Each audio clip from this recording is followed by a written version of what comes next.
We ran it on QI a few years ago. Yeah. Which was, there's no such thing as a fish. Yeah, there's no such thing as a fish. No, seriously, it's in the Oxford Dictionary of Underwater Life. It says it right there, first paragraph, no such thing as a fish.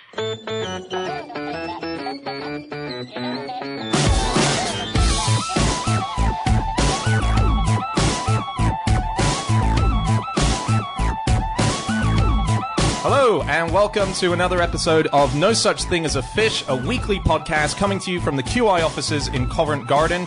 My name is Dan Schreiber. I'm sitting here with three of the regular elves. It's James Harkin, Andy Murray, and on fact-checking duties today, it's Anna Chazinski. And we got a special guest joining us today. He's my favorite comedy writer. We're very excited. Simon Rich from New York, here on a book tour. Hello. Thanks so much for having me. This is super fun. Yeah, thanks for coming. So you're here, you're only here until tomorrow, unfortunately. Short trip, yeah. Yeah, but so Spoiled Brats, new book, collection of short stories, one of which is being adapted into a movie by Seth Rogen. Your previous book, The Last Girlfriend on Earth, being turned into a sitcom currently, coming out next year. You used to work for Pixar, Saturday Night Live, and you're under 30. How the fuck did you do this? Well, the books are really short. The books I write, they're almost more like pamphlets. I mean, and the font is really large. The margins are wide. Sometimes it'll just, like in between chapters, there'll just be a few unnecessarily blank pages, just to kind of pad it out. So that's the biggest trick. Cool. Okay. Well, let's kick into our show.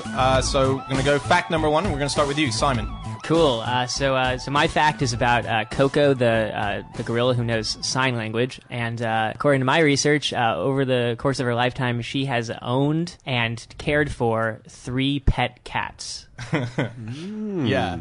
So, and how did she get these cats? It's a good question. Well, I know that she actually, because she speaks sign language, knows 1,000 words in sign languages, and apparently they asked her, what would you like for Christmas? And she said, I would like a pet cat. It's a good thing she doesn't know flamethrower. Or the word for freedom. Right, or freedom, right. 1,000 words isn't that many, though, is it? Is it not? I know more than 1,000 words. See, I thought I know more than that 1,000. in just numbers. Oh, yeah. Good point. But if you take the 1,000 words you use most often, Yeah. they probably cover almost everything. Yeah. And then it's specific ones after that, like hammock or thrombosis or whatever. So, whatever. Maybe they're in your top 1,000. I don't know. Yeah. But it'd be lovely to see the 1,000 words you use most often. Yes. It would be really cool. I have that list in Russian, actually. What, that you use? No, I was trying to learn Russian, and I still am, but not very well. And I thought one way to do it would be to get the 1,000 most popularly spoken words in Russian, and then try and learn them all. Well, and that's how Dr. Seuss wrote Cat in the Hat. Oh, really? Yeah, he got a book that was a list of, I think, the first 100 words that children learn how to read. And he, almost as an exercise, decided, or as like a shamelessly cynical marketing ploy, hard to say, he just said, I'll write a book using just those words. He had very big font as well, didn't he? Yeah, absolutely.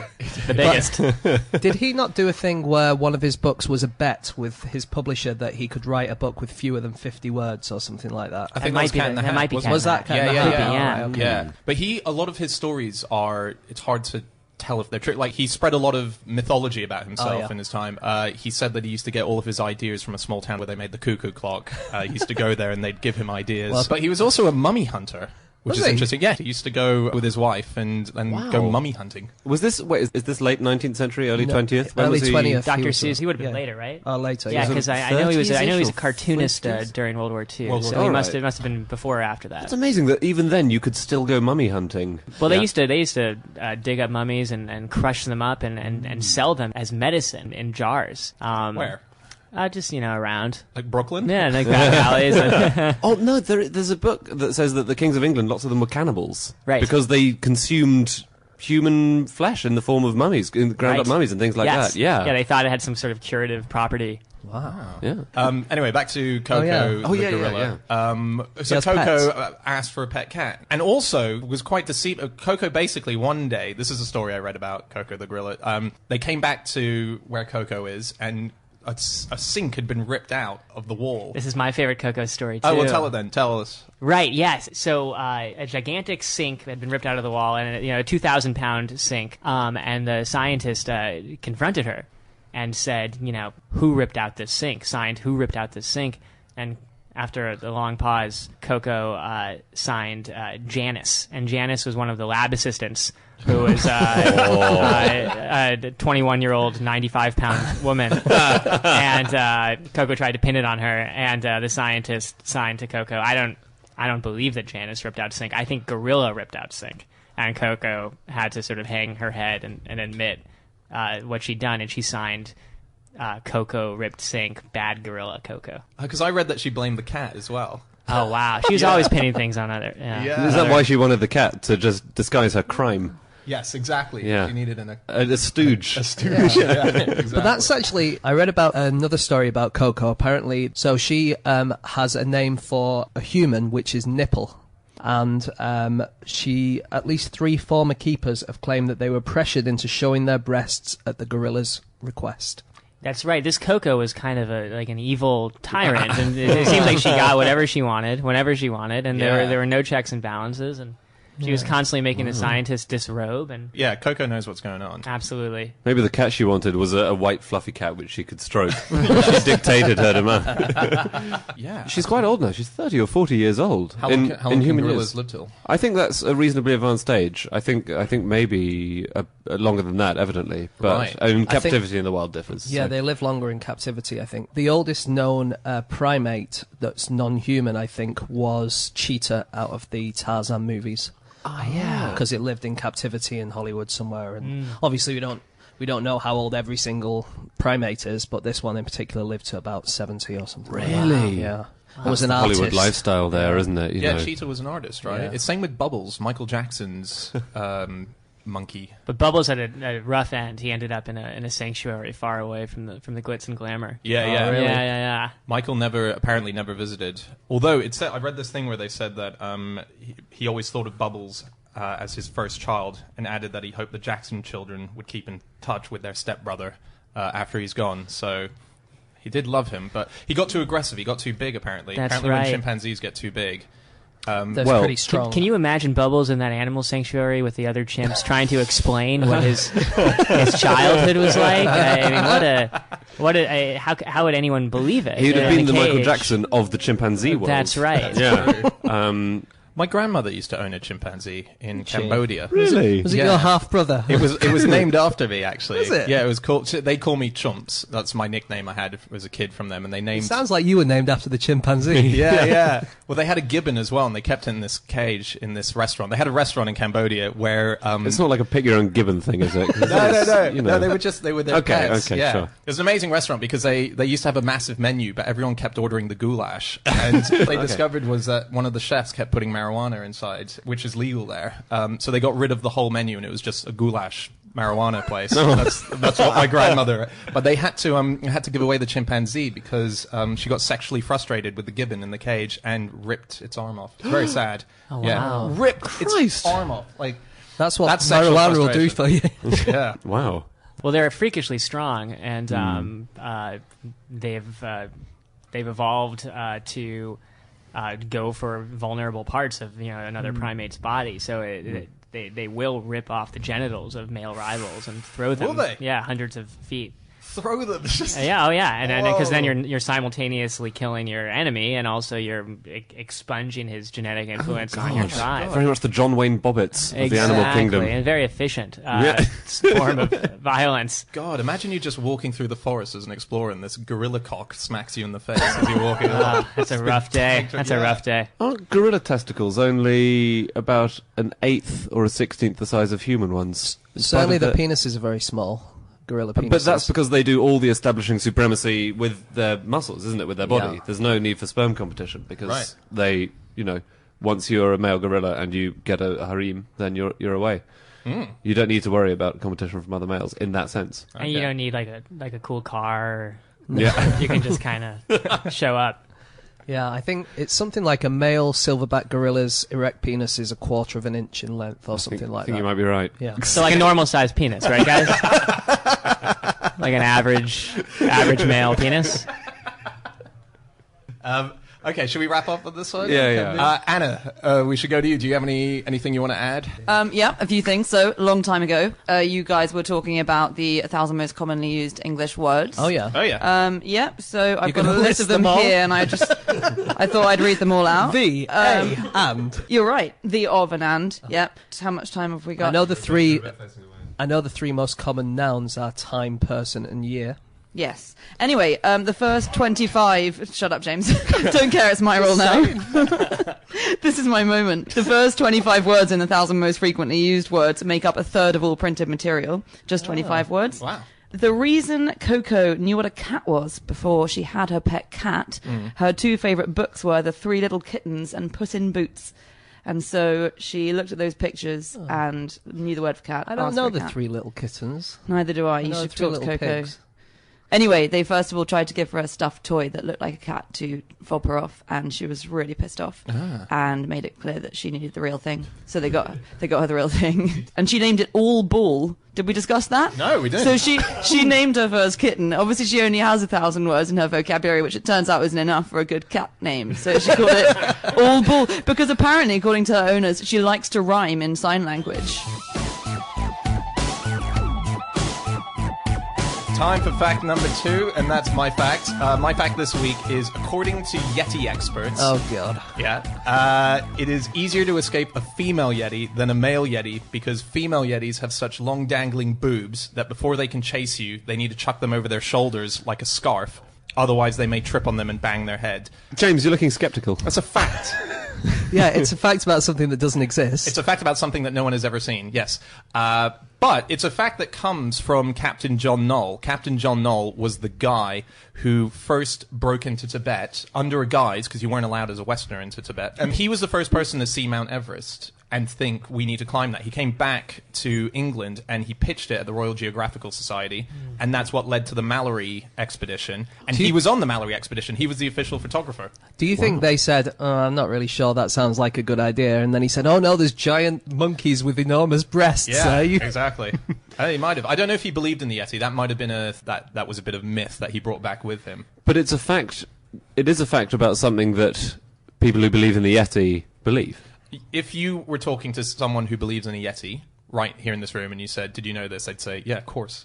It's a weird one, though, isn't it? Because it's a fact that is believed amongst people who believe in it. Yeah. It's like a different world of facts. It's like a second subspecies of facts because it is a Yeti fact, but it's not a real world fact. I think it's a person fact. Fact. Yeah, it's a fact about what people believe. So do you know about the $10 million Bigfoot Bounty TV show? No. No. Okay, it was on a very small American channel. I can't remember which one it is, like a satellite channel or a cable channel. And there was a number of teams, and they every week tried to find evidence of Bigfoot.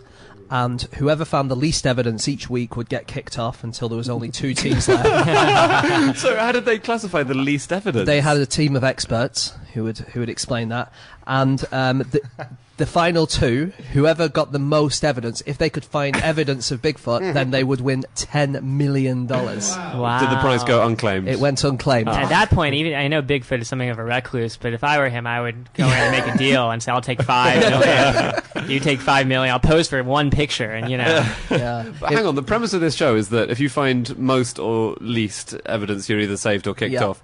But if at the end of the show, the people who found most evidence had found no evidence, and therefore the 10 million went unclaimed, Then all the other teams are like... they found even less than no evidence. Yeah. That's the premise. The 10 million was underwritten by Lloyd's of London, probably as a Joke. joke. Yeah. oh man, I'd love to see the look on their face if they found Bigfoot. Yeah. Man, what a rough shareholders meeting that is. Just we're in the red this quarter. They found Bigfoot. We're sorry. They did, quite recently, there was a study done of creatures claiming to be Bigfoot or the Sasquatch, and they took 57 samples of hair that people had sent into them saying this is Bigfoot or this is a Sasquatch. One of them was a piece of fiberglass, so that didn't get used, but they managed to get down to about 30 where they didn't know what it was immediately. And of that 30, they turned out to be cows, horses, raccoons, or sometimes bears. But they think that they might have got 2 samples from previously unrecognized bear species or hybrids. Wow. So they might have discovered that's new cool. species by doing that. There's plenty more to find out there. We live under this weird assumption that we've discovered everything. Right, and in the ocean, we've barely cracked the surface, right? And Yeah.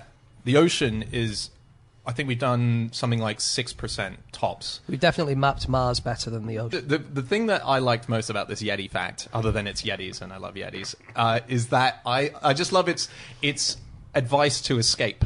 It's escape advice, and I love escape advice because I think it's the best kind of weird, handy advice that you probably will never need to use, but it will always stick with you. If you know this fact now about female Yetis, this will not leave you for the rest of your life. I found this thing of like the best way to, in Chinese mythology, to escape a vampire is to make sure you have bags of rice on the ground I've because heard they that. count. Yeah. They're obsessive counters, apparently, vampires. Really? Yeah, so they have that do you spill rice? you spill rice, Oh, and they have to as they're count. chasing you, they have a dilemma where they're like, Yeah. and then they Wow. count the rice. They and have you that can't- in Eastern European vampire culture as well. Like you put sand on the doorstep and they won't come into your house because they'll just stand there counting. So what we're saying is that all vampires have obsessive compulsive disorder. Yeah, like that one off Sesame Street who goes, Von, Is that where it came from? The That count might be in where they Sesame got that Street? No, I think that was just a pun on the word count, probably. Oh yeah. If you wanted to escape being an Aztec prisoner, Andy, I know you know this fact, you like it.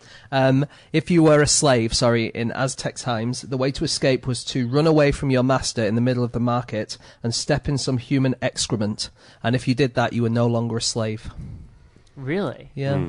That That's was the quite a rules. loophole. It implies either that there was a lot of human excrement around, or that it was very rare. No, Maybe there was quite a lot because the sewers went alongside the town walls, kind of things. Okay. But the other thing was, if someone tried to stop you from being a slave, and someone noticed that, if you stopped someone trying to escape, then you became a slave. So no one ever stopped them. Once they started running away, everyone went, "Oh, nothing to do with me." I think that's it gives people a fair chance. Yeah. I respect that. really great story that I like about a sort of a moment of needing to escape. The guy who set up MI6, Mansfield Cumming, Oh yeah. Yeah. he's great because you assume that he would be the ultimate spy. Yeah. There's this great story where during World War I, he went into Germany disguised as a German soldier, infiltrating a German camp, but got busted immediately because it turned out he didn't know any German. So immediately at the gate, they He were could have like, at least "What's the learned target?" the He was fa- like, if- "Yeah." If he'd learned 25 words, he would have been He would fine. have been fine. Yeah. He used to do this thing. He had a wooden leg, but no one really knew at the time that he had a wooden leg. But in meetings, if he got bored with what anyone was saying, and no one knew he had this leg, he used to take a massive knife that he had on the desk and just stab himself in the leg. And everyone would go, "Whoa!" And then he'd just take over. That's a Anyway, great as I wanted to move. say. That's what I do with my wooden genitals. After that, You rip them off and throw them 100 yards. You should see people's faces. we should probably wrap up on this one as Yeah. well. Anna, have you got anything to add? Just a couple of small things. So on Yetis, you were saying that if you're being chased by a female Yeti, you're in luck because they've got these big breasts that get in their way. But apparently, according to Yeti experts, you're also likely to be able to escape a male if you run downhill because it's got long hair that blows in its eyes when running, so it can't see well. I have that. So, and just the ocean floor. The estimates are that we've only discovered 10% of what there is to be discovered in the ocean. Although, if you're talking about mapped seafloor that's in the public domain, we've only discovered 2 to 3%. But apparently, so much of the information about the ocean is completely classified and shrouded in secrecy, according to National Geographic. The 7% of what we've discovered about the ocean, no one's allowed to know because it's so highly secret. What? It's genuinely classified. Yeah, it's all military classified information. Right, because I It- guess they have the gadgets that go under there, so that it's proprietary information, right? 'Cause Yeah. What? So they wouldn't want it. So they don't want to share that technology. Right, probably, right? It must come down to that. Yeah, right? yeah. Another Because really nobody's cool thing. claimed it. Nobody's Yeah. claimed that chunk of the earth. They have drones, lots of drones, ocean drones now, which is so cool. They have whole generations of little robots, and their only job is to measure or assess one thing, and you just set them off, and they can go all over the world. They're always beaming information back. Yeah. Wow, It's- like Google it's- spiders. Yeah, in a way, yeah. Wow. It sounds amazing. Sounds made up. Yeah.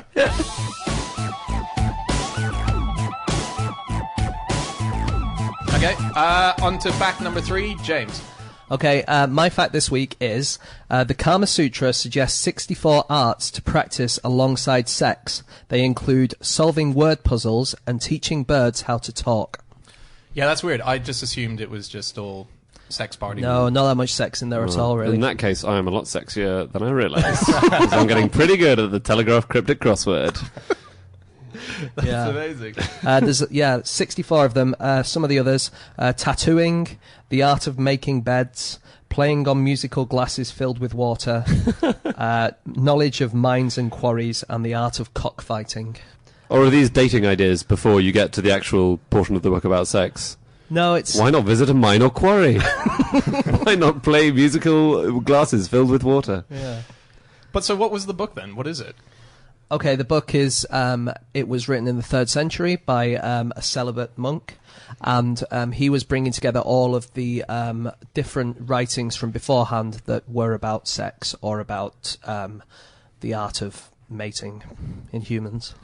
So where does teaching a bird to speak? These are things that if you do those, it will improve your general life and also your sex life. Oh, Okay, sort of like a holistic approach. Like, Yeah. Yeah. There are 9 pages on how to look after your wife, and 26 pages detailing how to seduce other men's wives. And Well, it's harder, to be fair. It's harder. it needs more. Well, here's one way to seduce other men's wives. Yeah. From that, it's called pocket no pocket. First, take the heart of a mongoose, then the fruits of a fenugreek plant, and gourd, and some snake eyes.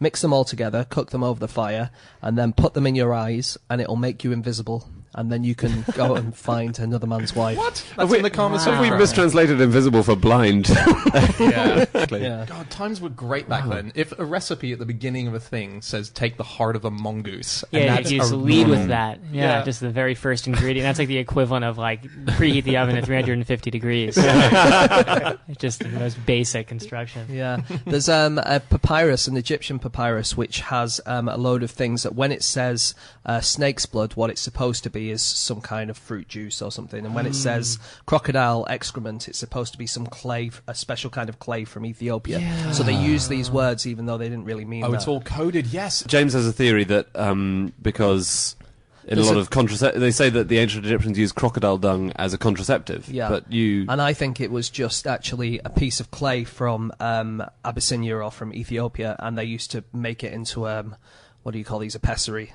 and stop people from being able to impregnate you that way. But you get it in all the lists of facts. It's like they use crocodile dung for contraception. But It these are seems always pretty unlikely, they're doesn't probably, it? yeah, all euphemisms. Yeah. It's That's what I always think. eye of a newt, right? Isn't Yeah, it? exactly. Those poor newts, you know. Just, can you imagine them trying to piece that together? Like, what is going on? What do they want from us? Why do they want us? God, so that'd be amazing. Someone in that period taking it literally and going and actually getting the heart of a mongoose. Maybe- What did you do to our fucking mongoose?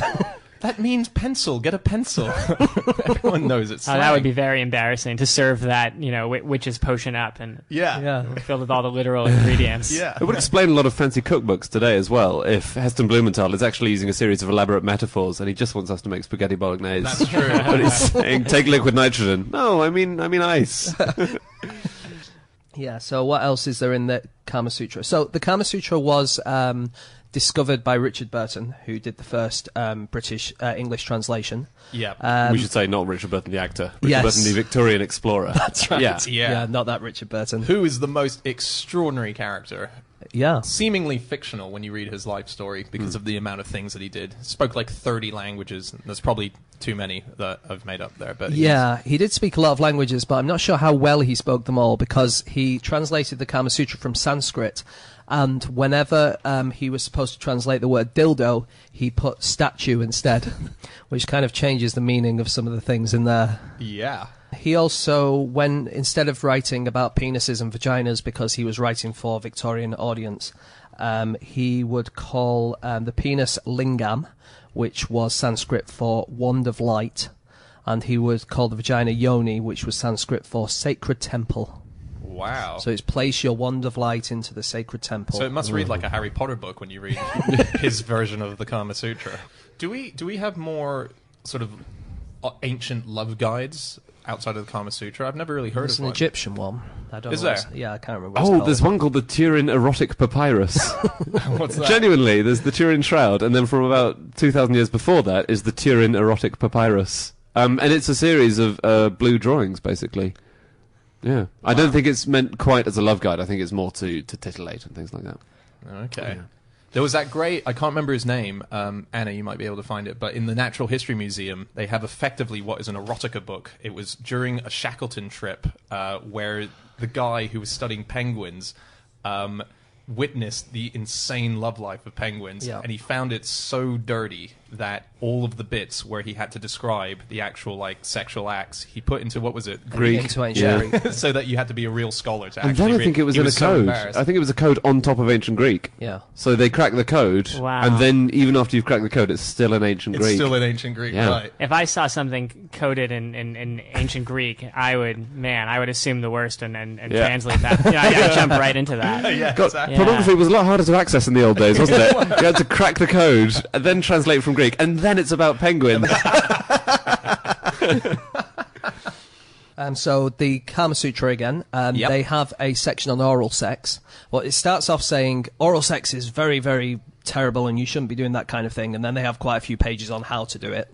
Like how this is what you definitely shouldn't do. Whatever you do, don't do this, and then don't do it this way, and don't do it this way. Wow. It's a bit like during Prohibition when they used to like sell winemaking kits, and it would be grapes and whatever, and it says whatever you do, don't put this alcohol in these grapes and don't mash them down or whatever. And for a long time, theater in New York City, it was against the law unless it had some kind of higher moral purpose. Oh yeah. And so pretty much every show during the sort of P.T. Barnum days was a show like a sexy melodrama, and then at the end a stern matronly woman would come out for 30 seconds after 2 hours of this and say, like, don't do what you've just seen. And that would kind of be it. That's great. And they were referred to as moral lectures. Wow. And people would start to file out, as the woman came on. Yeah, I'd rather have that at the beginning, I think. Would you? Yeah. Does that not spoil the rest of the movie? No, because then you forget about it once the yeah. sexy melodrama starts. Well, during the before there's a few decades where film was really closely regulated by the United States government, and one of the things was you could never portray a criminal in a positive light. And you can never show them getting away with their crime. They always had to be punished. Right. Yeah. And so there's a lot of films where basically they get the girl, they get the money, they get the fame and the glory, and then they're just inexplicably gunned down. By a stern matronly lady. Yeah, the same woman. And then she, points at the camera and nods. So you get the message. And she draws a finger across her Yeah, throat exactly. and gestures down there. Yeah, but it's all these hilarious, like, tacked-on endings. Right. So- Yeah. You were just mentioning P.T. Barnum before. My favourite P.T. Barnum thing is that when people used to go to his circuses, you would pay your money, pay $2, go in, and then there would be a big sign saying, "This way to the egress." And everyone would go down there not really realising that egress means exit. And they'd go straight out and they'd have to pay to go back in again. And they probably wouldn't ask for their money back because they were too humiliated to admit that they didn't It know was the like, word I egress. thought it was a female eagle or Oh, something that's like great. Well, Yeah, of course. He was brilliant. that. Yeah. Oh, he was, he invented the skylight, I believe. I think he's the first person to, the American Museum in Manhattan. That should probably be fact checked. But the first person to burn electric lights at night for no pragmatic reason other than self-promotion. So the original New York City skyline was just the word Barnum That's in like a fantastic. shapeless void. But the museum burned down, didn't it? Oh yeah, Yeah. it burned down big time. So- I wonder if And then later on, he had spent a long time building an opulent palace for his Yes. house, and that burnt down, I think, Yes. the day after completion. Yeah, he built a kind of sort of like a Xanadu type place, like a gigantic mansion, and it burned down almost immediately. Yeah. And then weirdly, this is all in Connecticut, where he sort of retired after his long career, and I think Bridgeport, Connecticut. He, I think, became mayor of the town, or he had his whole like small town political career towards the end of his life. Wow. It used to be a problem where things burned down, didn't it? Like, there was a lot of... yeah, it because still is in many ways, you know. We just haven't solved that problem of a building burning down yet. But in theatres it used to be, because they used to light things up with fire all the time. And there was a few that burnt down in Covent Garden quite a while ago, and then they had to put the prices up. And people protested against the prices going up because they had to pay for this damage. And they rioted for days and days and days, and they were known as the OP riots because people wanted the old prices, and so OP is old price, and people would just stand there while they were trying to do the play and just go op, op, op, op for like hours on end. Tough crowd. I know. That's a rough night. Yeah. I always think the worst would be the actors on stage during the Lincoln assassination. Just man, how do you get the audience back after that? Okay, Anna, have you got anything to add?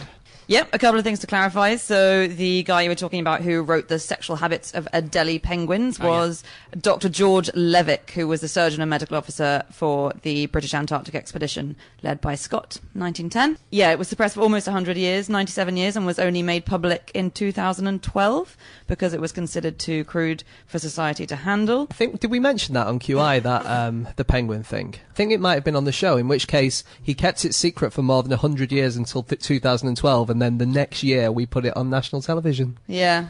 Sorry, Victorians, and your stupid sensibilities. In a way, he should have, if he'd only published it then, we'd all have forgotten about it by now. Yeah, exactly. Yeah. Things in the Kama Sutra. So something that Burton, you're right, he did mistranslate a lot of the Kama Sutra. He downplays women's position. So in the Kama Sutra, women, there's a lot of equality in there, a lot of gender equality, which obviously he didn't approve of, being a Victorian man. And so, for instance, there's a bit in the text that advises that the wife of an unfaithful man should scold him with sharp language, and Burton just inserts the word never into that. The wife of an unfaithful man should never scold her husband. That's a clean fix. So it's just a minor change. It's an editing decision. Okay, time for the final fact of the show. Andy. Hello, my fact this week is that there are more than 15 trillion tons of water above the Earth now, at any given moment. Oh. Isn't that amazing? That's a lot. Yeah. Is it a lot? 15 trillion tons? I guess it is. I think so. It's hard to imagine such a big number. I know what you mean. It's a small proportion, a very small proportion of the total amount of water on the planet, obviously. But, nonetheless, it is a vast amount. It's too big to compute, really. But this is the really cool thing about clouds. So the average cloud weighs about 400 tons, it turns out, the average cumulus cloud. So individually, all the droplets... Because why don't they just fall? They're always falling, but the air inside the cloud is moving upwards faster than they're falling. So it's like a slinky on an escalator. If you can imagine that. Yeah, okay. It's, yeah. And the water droplets are so tiny, they're 0.01 millimeters in diameter. A billion of them would be the same size as a sugar cube. Wow. And they're very fast spaced out. When you say a slinky on an escalator, do you mean an escalator going up? Yeah, I do. I've never had that image in my head, ever. It's always stairs with a slinky just going down, but presumably the slinky can stay... Yeah, that's what... Yeah. Wow. Yeah. That's a strong image. I've never had that in my life. A perpetual motion machine. Yeah, we cracked exactly. it. Hey guys, we cracked it. There we go. If only we could think of a way of the escalator going up without any input of energy. I forgot about that. Oh, cynical. Spoil. Yeah, I still say we patented it. Yeah. The size of the tiny aerosol droplets in a cloud is 1 micron in width, which is the same width as a human sperm. Wow. Okay. And a normal male penis is just slightly bigger than that. Right? But the sperm is the smallest cell in the body, isn't it? Or just about the smallest cell? It's very close to it. Whereas everyone says it is, but I don't think it is really. But it's down there. It's low on it's the pretty list. small, but like blood platelets are pretty small. Yeah. I think it's not it's generally said to be the smallest. But the female leg is definitely the largest. Definitely the biggest. Okay. Yeah. But the biggest egg in all nature will be like a bird's egg, probably like a Ostrich egg. Right? Yeah. Those things are big. Yeah. Well, it used to be the elephant bird egg. Remember the one that David Attenborough found? The egg of it. It looks like a giant ostrich, and it's the largest an egg can be. All right. Before it gets too thick that the thing inside can't crack out of it, or that it just couldn't form to begin with. But I can't the remember ovum, what it's called. the ovum. The ovum. Sorry, I meant the ovum, not the egg, like a chicken's egg, because that's vast. Oh, right. Yeah. Yeah. I'm just thinking about that egg, the giant bird egg. Do we still have the elephant bird? No, it's extinct, but we do have the egg. It's kind of like when you go to Mongolia and you find dinosaur eggs. They just found a new dinosaur. Did you guys see that? they? Yeah, a gigantic Vaguely. one. Yeah, the biggest I yeah. think they've ever found. They say it's 12 times as big as a T-Rex. What? Yeah.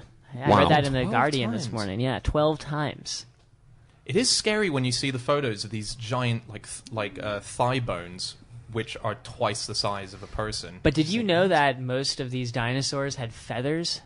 This is the new theory, They right? looked like people say they basically looked like giant chickens. It makes them a little less intimidating. Jurassic Park needs a whole... that Sure, needs sure, a yeah. CGI Someone will redo. do it. Someone will do it at some point for the 20th anniversary. They'll come up with all feathers on every dinosaur. Velociraptors, I think, and Velociraptors were tiny, weren't they? They were the size of, I think, large chickens or small dogs, somewhere in between those two. Yeah. Cloud juice. Do you know what that is? Cloud juice. Cloud juice. Yeah. Rain. Well, yeah, it is pretty much. You and your fancy words. it's- This is a Bolton thing. No, it's not very much. Not. It's bottled water that you can get in Claridge's, and they sell it in a menu like wine. And it's collected on a plastic roof on a tiny windswept island off the Australian coast. And it's the most expensive bottled water ever to arrive in the UK.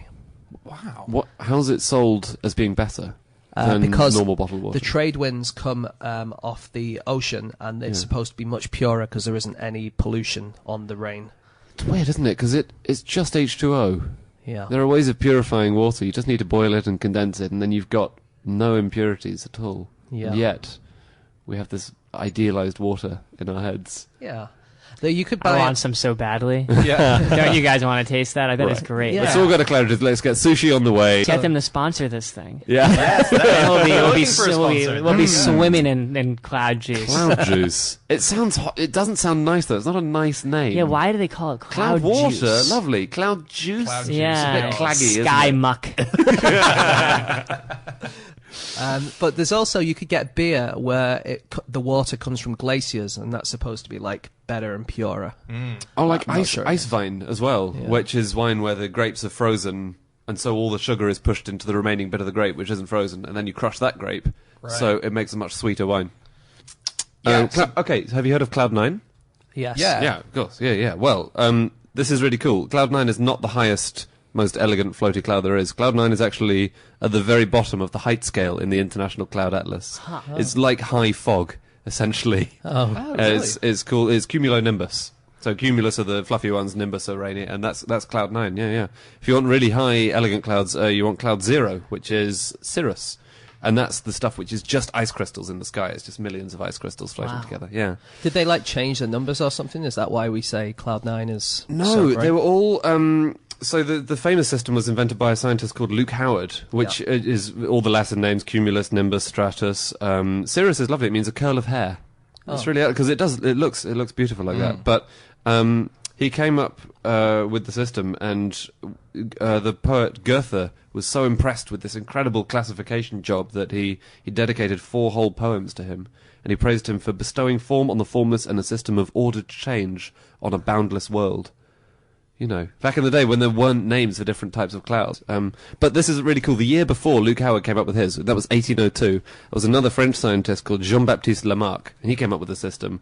And he came up with his when he was ill in bed, looking at the clouds floating past his window. And they had en voile, which means hazy, attroupé, massed, pommelé, which means dappled, and groupé, which means grouped.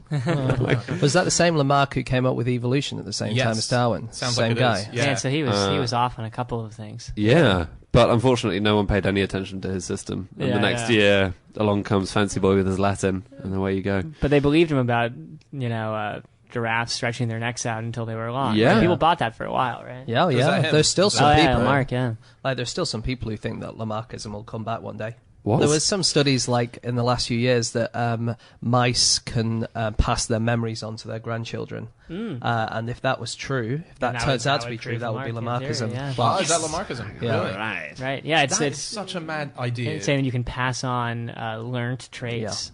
Like, it was fear, Oh, wasn't it? okay. They associated a particular smell with fear, and 2 generations on, the mice which had no contact with their grandparents exhibited the same fear.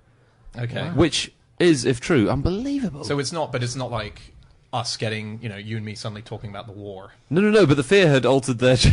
Just like that, those memories came down. No, but the fear had altered their genes, so they okay. they were afraid of the smell of, I think it was lavender. My favorite lab experiment is they hooked a mouse's they hooked his pleasure sensors in his brain with an electrode to a button, which he could press in order to send a jolt of endorphins, into his system. And he kept, predictably, he kept pressing the button, and he pressed it so incessantly that he forgot to eat and he forgot to drink, and his limbs eventually atrophied. To the point where he had to just press it with his face. Oh my God. And then he died ultimately of starvation. And no one stepped in? No, they just let him go with it. Oh my God. That just sounds like one of the Saw movies or something. Yeah. And then I read another one about they took a bunch of mice and they played them classical music, and they took a bunch of other mice and they played them rock and roll, and they mixed them together, and the rock mice ate the classical mice. Okay, should we wrap up on this? Yes, Anna, have you got anything you want to add?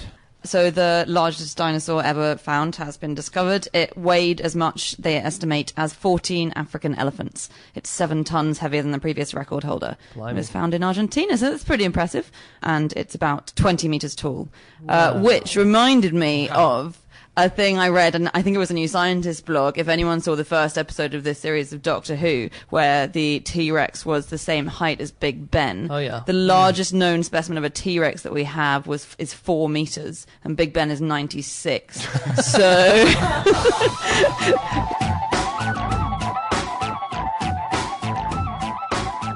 Okay, that's it. That's all of our facts. Thanks, everyone, for listening. If you want to get in contact with any of us about the things we've been talking about on this podcast, you can reach most of us on Twitter. I can be got on at Schreiberland, Andy. At Andrew Hunter M. James. At Egg-Shaped. Simon, you're not on Twitter, are you? No dice. I'm sorry. Oh, my God. How? Why? I Too just... cool. Yeah, it's just my level of coolness is Right. just too high. No, it's I just know it would consume my entire life if I was on social media, so I just steer clear of all of it. Fair enough. Okay, but if you can't get him online, but you can get him in bookshops. That's a good link. So Spoilt Brats is out now, but also all of his books, Last Girlfriend on Earth, Elliot Allagash, What in God's Name? Yep. And then there's 2 in America. If you're listening in America, there is Free Range Chickens and Ant Farm. Good memory. As well. That's amazing. They're all amazing books. There's no notes in front of him. He's just doing this. Yes, I remember that. I really appreciate that. I've Thank you read all the books. This is not a lie. I'm a massive fan. I think he's the best comedy writer out there at the moment. So get Simon's books. You can find us all on Twitter. Anna, you're not on Twitter still. Yeah, I like the fact we discuss this a lot, and no one's ever suggested that I'm too cool to be on Twitter over the 20 episodes we've had Not where cool you enough, ask why mate. not. Not cool enough. Yeah, double standards. Okay, that's it for this week. We're going to be back again next week with another episode, No Such Thing as a Fish. Go to our website and you can find all previous episodes, and we'll be back again, in 7 days. See you then. Bye.